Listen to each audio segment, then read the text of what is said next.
5 steps to plan your Italian summer perfectly. If Italy is on your summer bucket list, there's definitely a reason. And with summer about 6 months away, this is where planning makes the biggest difference. So if you haven't planned your trip yet, watch this video because it might save you a lot of time, money, and stress. I'm Francesca with Crown Tours, and after 10 years of helping travelers explore Italy, Spain, and France like a local, our team of coordinators and guides have put together these 5 steps to plan your summer the right way. So step 1 is definitely the most important. Choose your type of Italian summer. Whether you love cities, you want to go to the beach, or even escape into nature. Italian summer is perfect because there's something for everyone. If you love culture, museums, and historic cities, you should definitely hit these, like Rome, Florence, Venice, Milan, Naples. They're beautiful, but you need to plan them right. Early in the morning is for all of the historic sites, whereas late in the afternoon is to just relax and enjoy the city. The smart thing to do is to visit them in June or September, where the temperature is much more manageable and the crowds are less. If your holiday is more beach and food focused, you should go to the Amalfi Coast, to Puglia, Sicily, Sardinia or Calabria, which are amazing in summer. Do keep in mind that these places are very high demand, especially in the month of August when all of the Italians are on holiday too. I definitely recommend you rent a car, and that way you can visit a lot of cities and hidden beaches. On the other hand, the Amalfi Coast, I definitely do not recommend you rent a car because the streets are very hard to navigate. The towns are so small that you won't find a parking spot, so I would just rely on the buses and trains to get around. If you want a more nature-oriented type of summer, Italy actually has a lot of mountains and lakes that not everyone knows of. You can choose greener destinations like the Tuscan countryside, Umbria, the Dolomites, or the Italian lakes. This is not your typical Italian summer, but it's the way to go if you want to relax and experience slow living in Italy. So moving on to step 2. What to book in advance and what can wait. If you're planning your Italian summer, you might find yourself with 10 tabs open, comparing prices, feeling completely overwhelmed. So let's make it simple. This is the main rule. If something has limited availability or shapes the entire structure of your trip, book it early. Flights are the obvious one. Make sure you know which airport you need to fly to depending on the city that you want to start in. Usually most people fly in from the US to either Roma Fiumicino Airport or Milano Malpensa, which are the 2 main hubs. And once you lock in your flights, everything else will fall into place. Then there's obviously the accommodation. Depending on what kind of holiday you're choosing, many of Italy's best stays are family-run B&Bs and boutiques.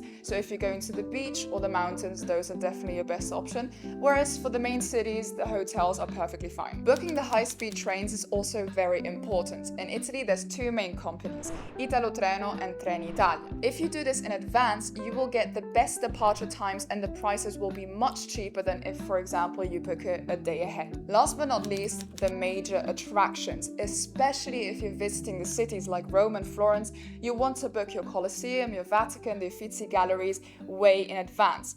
These are attractions that everyone wants to visit, and especially in summer with the heat, you want the earliest slots. What doesn't need to be booked in advance? Things like restaurants, hands-on experiences, or a minute-by-minute schedule. In the end, once you arrive at the destination, you'll be able to figure these things out the day itself. Just have a main skeleton ready so everything else will be easier. Step 3. Crowds and heat and how to plan around them. Let's be realistic about summer in Italy. Late May, June and September offer the best balance between crowds and weather, whereas July and August are hotter, more expensive and definitely busier. So it really depends on what kind of summer in Italy you want to have. An important thing to note is that if you're traveling around August 15th, which is Ferragosto, an Italian holiday, most of the Italians will be at the beaches. Whereas if you're in the cities, they're more quiet. However, a lot of small businesses are closed. So it's not a deal breaker, but it's definitely important to keep in mind while planning. So what actually helps with the heat in summer? These are my recommendations. Early in the morning is for historic sites. Avoid going out between 11 a.m. and 3 p.m. because they are the hottest hours of the day.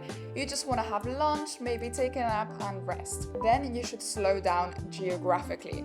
So in the afternoon, just stick to one neighborhood and explore it well instead of jumping from one side of the city to the other. Also, very important, embrace your evenings. Italy really comes alive at night during summer. There's a lot of events going on, a lot of people enjoying themselves, and the temperature is way better than during the day. Step 4.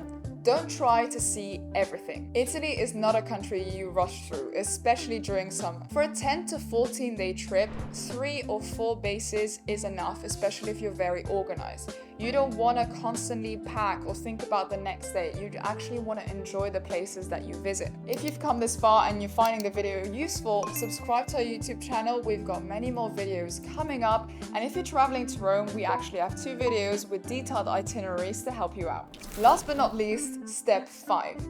Budget expectations for summer in Italy. Let's be honest, summer in Italy is peak season and the prices go up, especially in the big cities and coastal towns. But the difference between a stressful trip and a great one isn't how much you spend, but where you spend it on. Trains are your best friend. They're fast, reliable, and much cheaper than renting a car. A lot of cities are not built to be seen by car, and you'll save a lot of stress with the parking and the traffic. Remember, like I mentioned before, if you book the trains in advance, they can be even cheaper than you imagine. Food is another area where you can be smart without sacrificing the quantity. Italy is full of street food places, so you can choose that or just have an aperitivo without always going to the big restaurants. Accommodation matters too, especially if you're staying in the big cities. You don't have to be on the main squares to enjoy. You can pick neighborhoods that are close by, well-connected public transport that are way cheaper, and you'll reach the historic city center in a few minutes. Where you should never cut corners is air conditioning and skip the line tickets. You don't want to be traveling to Rome and wait 2 hours in line under the hot sun when you could have just gotten a skip the line ticket. Also, air conditioning is very important because the cities get really hot and you want to be able to have a good night's sleep. I hope this video helps you avoid making the same mistakes that everyone does during summer. If you take one thing from this video, let it be this. Choose the Italy that fits you, not just the one that's trending online. If you want help making that happen, Crown Tours offers guided tours and experiences across all of Italy designed to help you remove the stress and fully enjoy it. Make sure to like and subscribe for more travel tips crafted by locals. Let me know what type of Italian summer you want to experience and we'll help you out. I'll see you in the next one.